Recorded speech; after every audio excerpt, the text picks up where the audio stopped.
guys, what's going on? This is Ash here coming at you today in Clash Royale, and as promised, gonna do way more voice interviews, especially wrapping up this month. And I am not a liar because I have BigSpin back on the channel. BigSpin, it's been a while, man. How you doing? Yeah, hey Ash, I'm doing fine. How are you? I'm doing fantastic, dude. Not as good as you, though. You're killing it, man. I was just telling you off air that I've noticed that I think that you're the biggest Clash Royale streamer in the entire world on Twitch right now. So congratulations. And your YouTube channel's blowing up, man. How does it feel, bro? Yeah, it feels great to have such a satisfying community and to always stream and always have so many people who are watching.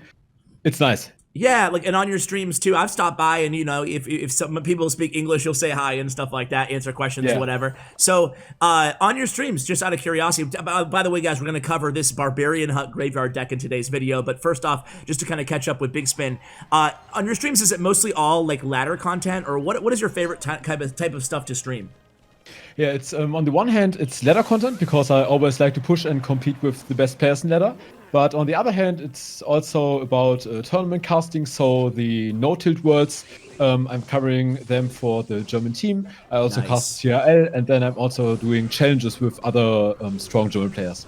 Yeah, No Tilt looks like an amazing competition. Shout out to Manu and Koji-san for kind of starting that whole company up. It's going to be multi-game too. It's really, really cool. If you guys want to follow them on Twitter, I'll include it. You guys can see what it's all about. Okay, so talk to us about... one last question on content. Any thoughts? I saw that your boy Flobby is making an English YouTube channel. Not making, he's already has an English YouTube channel as well. Any thoughts to make extra English content, or do you already have too much on your plate right now?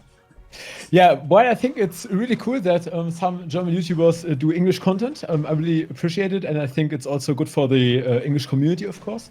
At this time, at the moment, I'm quite busy with having Clash Royale content, daily streams, daily videos, and daily Brawl Stars videos. So for me, it's quite hard, but I would love to do it. Yeah, dude, you have a lot. Yeah, you also do Brawl Stars. Jeez, man. All right. So, getting to Graveyard, I want to ask you, just as we watch this first kind of replay here, I kind of want to ask you just to touch base on Graveyard, a question that I don't think I've ever asked anybody here on the channel, which is, because I've always thought that I know the answer, but I'm curious of what you would say, is how level dependent is Graveyard as a win condition? Like, do those skeleton levels really matter when it comes to overall DPS that much, or, you know, how's your feeling on level dependency? I think that Graveyard is one of the few cards where level dependency isn't that important. So Graveyard is a card that you can also play when you don't have it maxed or have it level 10, 11, 12. It doesn't really matter too much because, in my opinion, if the opponent can't defend a Graveyard, it doesn't matter if there are level 11 skeletons or level 13 skeletons, because the tower is gonna take much damage either way. Absolutely. The skeletons are also one hit by everything. So compared to a Hawk Rider, who probably has different interactions against the cannon or such a thing, in case of the skeletons, they are always one hit by anything. So only the damage matters, and that's where I think that the Graveyard is not so level dependent. Yeah, I wonder why people don't talk about Graveyard as one of the better, like, free-to-play type decks, right? Even though the win condition is legendary, right? So there's that, like, kind of stigma against it. But at the same time, you know, a deck like this, the only other legendary card is Ewiz, which you could probably sub in for, like, what, Muskie or something? Or Dark Goblin? Or what would you sub in for that? Yeah, I think you can definitely play Musketeer. There are also some different versions of this deck with the Furnace, for example. So Musketeer is definitely a viable option. Cool. Okay, yeah. So anyway, getting to this deck, how are you playing it? Let me specifically talk about the Barbarian Hut, right? Because I think that the opinion right now is kind of still out there on, is Barbarian Hut, it's definitely better than it used to be, no doubt about that. But is it actually good? Is it viable? It seems like Zappies aren't really. I'm curious to your opinion on those. But talk first about Barb Hut. Like, how are you playing it in this deck? Are you using it in single elixir, double elixir, differently? Talk a little bit about Barb Hut.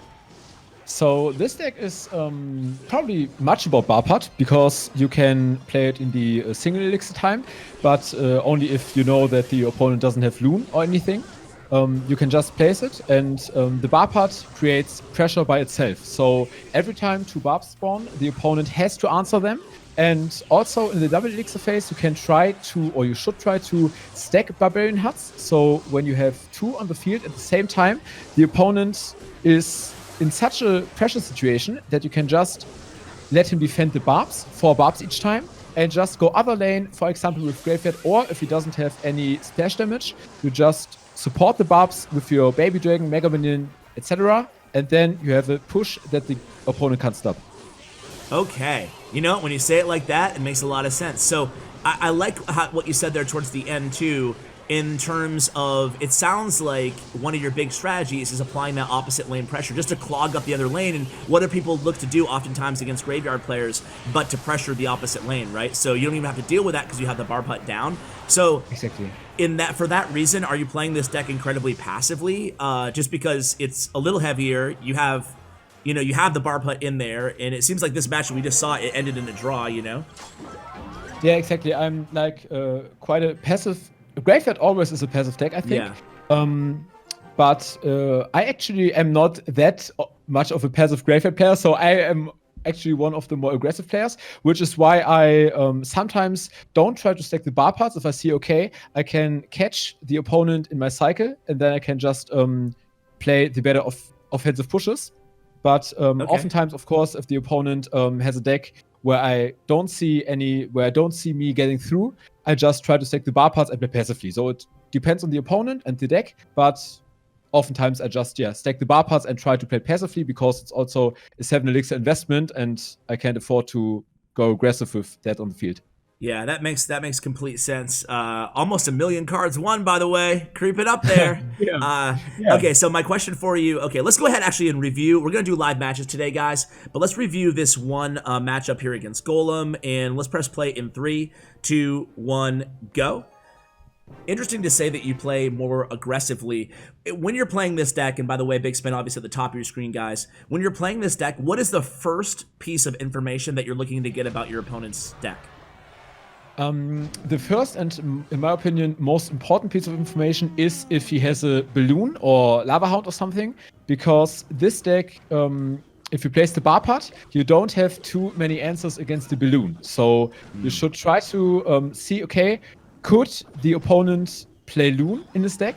And if you know he does, then you don't place the bar part if you don't have Mega Minion, Baby Dragon, and Ewo's on hand, because otherwise he's just gonna place the Loon, he doesn't fly to the bar part, and your tower's down. Okay, that's good info. All right, so then, and then does it just come down to what big spell they have after that? Like, see if they have poison and whatnot? Okay. Exactly. So in this matchup here, you obviously know he's playing Golem. He started out with the Golem. So what is your strategy here? What's going through your mind right now in this match? What I'm trying to do here is play quite passively, because I know if I play defensively and if I react to his pushes, I will have the upper hand from time to time, because if I try to counter push his Golem, he's just overrunning me. But if I set the bar part into the Golem to defend it, I'm just gonna get a big counter push eventually and just smash his tower. Yep, and I noticed that the first 2 waves of Barbarians, you're not even dropping it. You didn't drop anything until like the second wave just died. So you're just kind of waiting till that Golem crosses the bridge and waiting until he drops more troops. Yeah, exactly. Like the bar part, the good thing about the bar part is that there will always be 2 Barbarians on your side if it dies. So as you can see here, the 2 Barbarians are doing its job.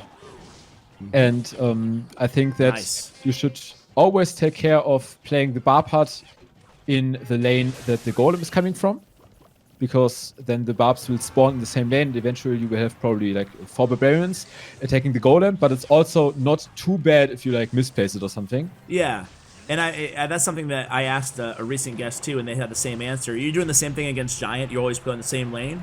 Yeah, exactly, because it's so important for a 7 elixir card to get its defensive value, in my opinion. So you probably can't afford it, especially against Giant Double Prince. You need those 2 Barbarians as a kind of meat shield to tank the hits for the Princes.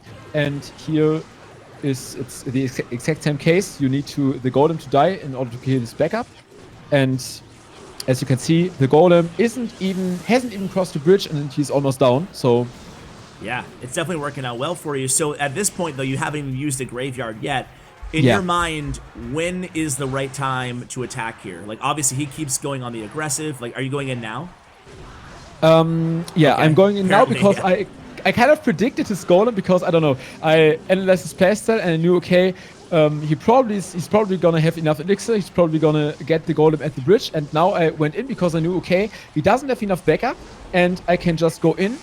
And even if I go in, I can still defend him because in the double elixir time I have the elixir. Yeah, I like that play, and that was great with the graveyard because you're right. He dropped that Night Witch kind of high, you know, when he had enough elixir to drop the golem, so he just took that chance. And is that what? I mean, I think maybe I missed one, but I think you only used graveyard one time in that entire matchup, just when you won. Exactly. Do you find that's the case often, or? Yeah, that's usually not my playstyle. As I said, I'm quite a defensive player. But in this match, I'm really looking for these 1, 2, or 3 opportunities to get it down because I'm so afraid of him just overrunning me, especially with his Bomber and also his Mini P.E.K.K.A, which are 2 very good cards against this deck. Yeah, no doubt. Hey, man, you want to go ahead and play some live? You're pretty high on ladder. Yeah, of course, of course. All right, let's go ahead and do it. Let's go. All right, little bit of a long search there, but had some fun with it. Starting out against... Yeah, okay, he's putting the Battle Ram. I have the Ewis and the Knight. Usually I would just play the Barbarian Hut, but in this case I didn't have it on hand. Okay, this is quite a silly deck actually. Like, I'm not sure what it's playing, but I think it might actually be like, do you remember the giant Three Musketeer deck? Yes, like the OG, yeah. With Zap and Bats and stuff. These 3 cards remind me of exactly that deck. They do to me too. Interesting. So this will be. Okay. Oh, it is. It really is. Wow. Oh, okay. It's gonna been a long time since you played against this one, BigSpin. Yeah, definitely. Like, I don't have the Tornado here because I've been playing the Graveyard Tornado deck with Tombstone for a long time, but now I have to adapt to this, and I'm not sure how I should use my poison because I use it on the pump right now. Yeah, but so he can attack with potentially 3 muskies right here in the front. Let's see if he goes with it. Exactly. All same lane. Okay, that's gonna be some quite stuff to clear. So I need to. Okay, I have an idea. I think I have an idea. Wait a second. Okay, it's perfect. Nice. I can place my Ewis and I kill it completely. Beautiful. Beautiful. I think the Ewis actually was an overcommitment. Oh, he fades his Horde. It's very good. Perfect. Yeah. He's. Oh my god. Okay. Yeah.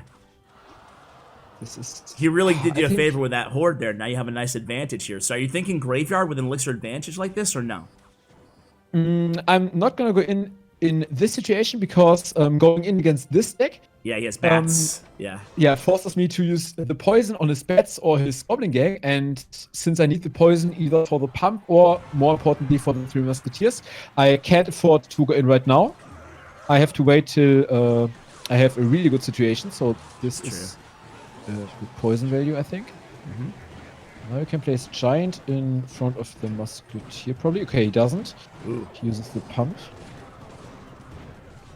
And this is his advantage, in my opinion. He just can place the pump when I don't have a poison. Right. But I just placed my second Barbarian Hut because I think I can defend his Battle Ram and also his Giant without kiting into the Barbarian Hut.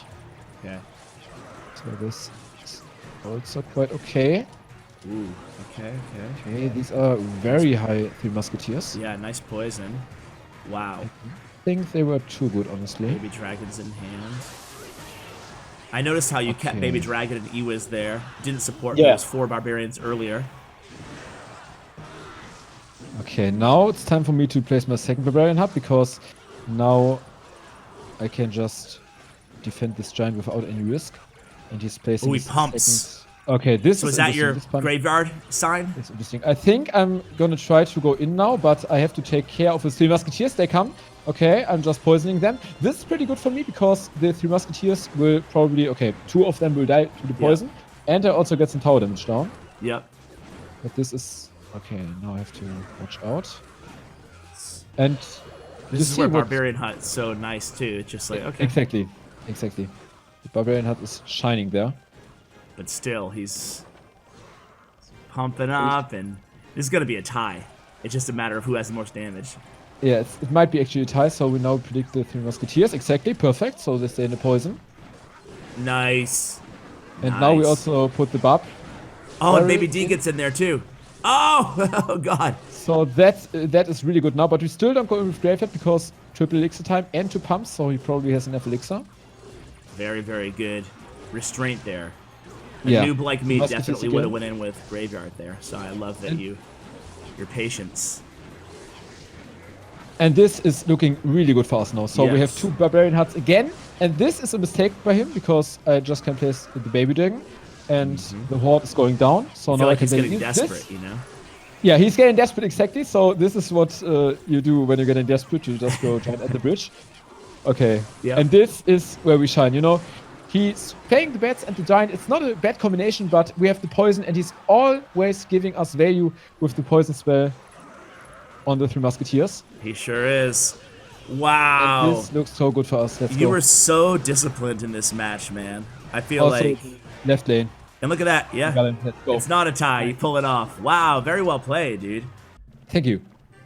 Yeah, I felt like you're right. I mean, like, you had poison, sure, but you only graveyarded once in that entire match, too. And again, we talk about you're aggressive and matchups do make a difference.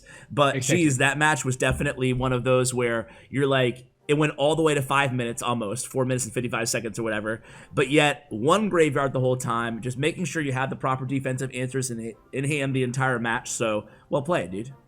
Thank you. Let's go into one more? 2 more? Yep. 1, 2? Let's Yeah, go. I think, yeah, depending on how this match is going. I think. Okay, sounds good. Good back, guys. Let's go. All right, here we go. All right, so against this dude. So starting plays, I imagine you would never start with like a Barbarian Hut. Yeah, definitely. Okay, he plays the Ice Golem. This could be Loon, so I still don't want to play the Barbarian Hut, even though I... Okay. Now with the lock, it might be either Expo or 2.6 in the usual case. Oh, wait a second. It's Magic Archer. I think he's playing Piglets, Okay. but I'm not quite sure. So you're still kind of taking it slow here. Yeah, definitely. Okay, Skeletons. Ah, this looks like Piglets. I don't know. I'm okay. I'm gonna take the risk. Okay, it's Piglets. Okay. So your strategy against this is going to be: Are you poisoning Magic Archer every time? Yeah, I For think. the most part. Yeah, I'm gonna poison Magic Archer. This is quite problematic because Yeah. the Earthquake obviously is a strong card against the Hut. Barbarian Hut. Okay. So yeah, I think I'm gonna play because he outcycled me. He does with the poison in hand. I'm just gonna play the Mega Minion and then the Knight to distract the Magic Archer. Okay. I think that's quite clever. This way, okay, I failed, but still problem. Yeah. Just gonna clear this. You see the Knight still is in front of the Mega Minion, and this is really good for us. Yeah. So And the Barbarians in front of the... forget it. I was thinking about going really aggressive here with Graveyard, but then I thought about him having mini P.E.K.K.A. and Yeah. I wouldn't have an answer. But for still, that, I feel like so- you have a nice spot right now. Yeah, it's okay, but that hit was like Yeah, I was going to say. That one hit denied a whole wave of barbs. Then he... yeah. Okay. I think You go in it's here really now. important with this deck to wait for the double elixir time, in my Yeah. opinion, to do anything, because especially when they have cards like mini P.E.K.K.A., which are really strong against this deck, or which are generally really strong if you don't have an answer for it or not enough elixir, it's Yeah. important to just wait for the double elixir time and then try to commit. So Okay. this is poison value. We're gonna take it. Yep. Nice. Kill the Hunter. Kill the Magic Archer. He's back to another Magic Archer. Somehow you didn't get that lucky on the RNG there. Yeah. But damage is pretty close to even. Let's see. Yeah, it's okay. Okay, interesting piglets. So now I'm kind of forced to play my Barbarian Hut. Obviously, I don't want to do it because there's Earthquake. So it's still, even though the Earthquake is really good against Barbarian Hut, we managed to kill the piglets with it. So it's Yeah. quite okay. Now he's gonna play Hunter, so we're gonna predict this. Oh! This is good. I love when you call it a prediction. It's the best. All right. Yeah, it's so satisfying. Yeah. Okay. So This hut one. timing. Okay. So now he's gonna do some damage, but now we have 4 units in one lane, so now we can try to go in, I think. So we are gonna play Graveyard, but he's also like stacking his defense, and he's gonna play a good mini P.E.K.K.A. now. So we're gonna stack our Mega Minion because he has his Hunter plate, and you see Nice. This is some quite serious Oh my damage god, right there. yeah. Still, oh, it would be great if the hunter dies. That's Nice. perfect. That was huge. Okay, cool. So we're probably just gonna One naked hit, earthquake one hit? this. Yeah. Oh, Ooh. okay. So now it's time to set up for the next push. With the Barbarian Hut on the field and him not having any answer to it, we're just gonna play it this way. Okay, he's now gonna make pressure with the mini P.E.K.K.A, which is really good by him in my opinion. He's gonna get 2 hits, which is still not the tower, but we have to take care now because he has Earthquake. Yep. This was very strong by him because he just played the mini P.E.K.K.A and he knew we wouldn't have an answer for it. Yeah. So now he can actually try to cycle us with Earthquake. Earthquake, okay. Okay, he's playing Piglets. This game is getting Close. damn close now. Man, in matchups like this, you really miss that NATO, huh? Yeah, exactly. NATO is like, oh. Like mini P.E.K.K.A, one of the strongest cards against us, which is why I said, oh, I think he has us. I think he has us, yeah. With the earthquake oh my cycle. god, he played it so well. He played it so well. Ah! Yeah, you did. Jeez, that was so close, man. Ah. Yeah, he knew exactly when the mini P.E.K.K.A, when he placed the mini P.E.K.K.A, he knew exactly the barbs won't kite, and I also don't have a knight in cycle, so it was perfect by him just to play the mini P.E.K.K.A, and it paid out perfectly. That one mini P.E.K.K.A. You would just place the knight at the same exact time, too. That was the frustrating part. Yeah, exactly. But either way, well played by him. Let's go on and do one more. Yeah. All right, cool. Here we go. All right, so here we go. Let's see. What do you think is the absolute worst matchup for this deck? Ooh, Golem, okay. Okay. I think it's actually like Balloon Cycle. That's really, really bad. Or Graveyard Healer is also not that good because he plays like kind of the same backup cards, but the healer, and you don't get the healer killed. Okay. So here we go against Golem. We get to see you do it live for us. So I'm gonna try to poison this because the bats are gonna bring us trouble. Yeah, it's important to kill the Night Witch, which is why I'm happy about the Baby Dragon clearing the Night Witch. Yeah. And now we have a Barbarian, and the Barbarian is still like alive and gonna still have 4 barbarians still out of it. Yeah. Exactly. So do you support? Do you let these barbs die here? Yeah. Yeah, I let these barbs die because overcommitting against Golem is the worst thing you can do with this deck. As you can see, it's also again that mini P.E.K.K.A deck, so we have to take care. I think it's okay. Yeah, it would have been okay if it was a hit. Yep. All right. Okay. Perfect. I was gonna say, since we have a small elixir advantage, I'm just gonna play the Barbarian Hut either way. But nice. Then he plays this Golem and yeah. So you're gonna be using the same strategy here for the most part, Baby Dragon Poison. Yeah, Baby Dragon Poison is what I'm trying to do now. But the thing is that I don't want to poison yet because it's just a bomber, and I think that we should clear the bomber like this way. Okay. He's probably gonna play the. Oh, nice. That's good. That's what I was waiting for. So now I can play huge poison. Very well played there. He's not gonna deal any damage besides the Golem Pup. So this is I'm gonna play the Barb Barrel now because I want to cycle back to the hut. In the double elixir phase, it's not that important to place the Barbarian Hut into the Golem lane, I think. Okay. So the mini P.E.K.K.A, if he places Golem in front of it, might be problematic, but doesn't look like he's gonna do it. No. Okay, he's gonna play Golem back. this Okay. way. So we're pretending to go in, but we won't. And we play here, we play the Baby Dragon here, and the Barbarian Barrel for the Bomber. Okay. And now we have an advantage because now we can just play the second Barb Hut. Ooh, okay. So you mentioned at the very beginning of the video about stacking Barb Huts, and here we see it right now. Exactly. So the Barbs are taking care. Oh, this was like kind of an obvious play. But this is fine, I think. Because the Barbs will just go over and help out. Care about the Golem. Golem. Bomber dies. All right. Yeah, exactly. So this was kind of obvious also, but it's still dangerous. Yeah. Nice bar barrel. Taking it nice and slow here. You're taking some damage a lot of time. Ooh, Ewis dies, unfortunately, for you. Yeah, Ewis dies, but look at the...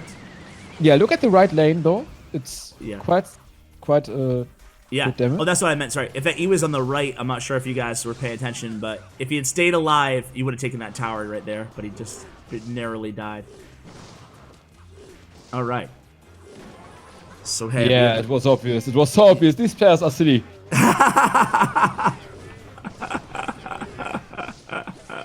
Yeah, I mean, I don't know what he's doing, but it's just spamming 3 units at one time into the left lane, and I think, what's up, man? What is this? And you haven't even used the graveyard again.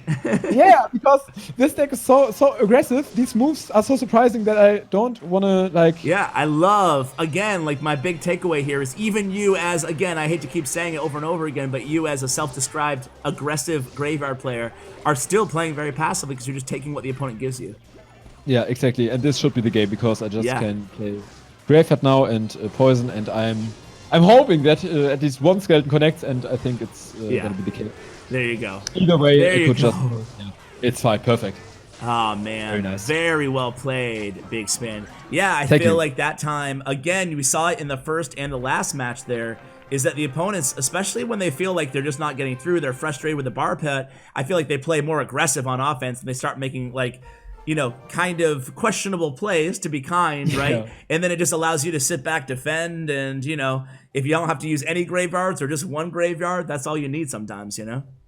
Exactly. It's like all about, oftentimes, especially with this deck, with the Barbarian Hut as kind of the second win condition, oftentimes it happens that the opponent like doesn't care about the right lane. For this example, we got so much damage with the Barbarians just spawning and hitting the tower because the opponent ignored it, that oftentimes you just don't need so many graveyards to get the damage. Yeah, no doubt, man. Well, hey, thank you so much for coming on again, BigSpin. It's been a while. We got to make sure it's not that long. Actually, it's probably only been like a few months, but for me, it feels like a while. I love having you on, man. You reminded me and my guest today why you're such a good content creator and player, obviously, in the game, and the way you describe things is just, you know, second to none, man. So thank you again for coming on. I appreciate it. Yeah, thank you very much for inviting me. It was a pleasure, and I hope we're gonna see us anytime soon. Yeah, dude, I hope so too. I hope so too. Guys, make sure you claim your free gift, by the way, in the shop, and follow BigSpin. I'll have his Twitter, his YouTube, and his Twitch information all will be linked for you guys, along with the deck link, as we do here in every video. Huge shout out to Stats Royale, where you can see BigSpin's player stats and profile, and of course, a big shout out to Bren Chong, my YouTube partner as well. Thank you guys for watching, and as always, take care, guys.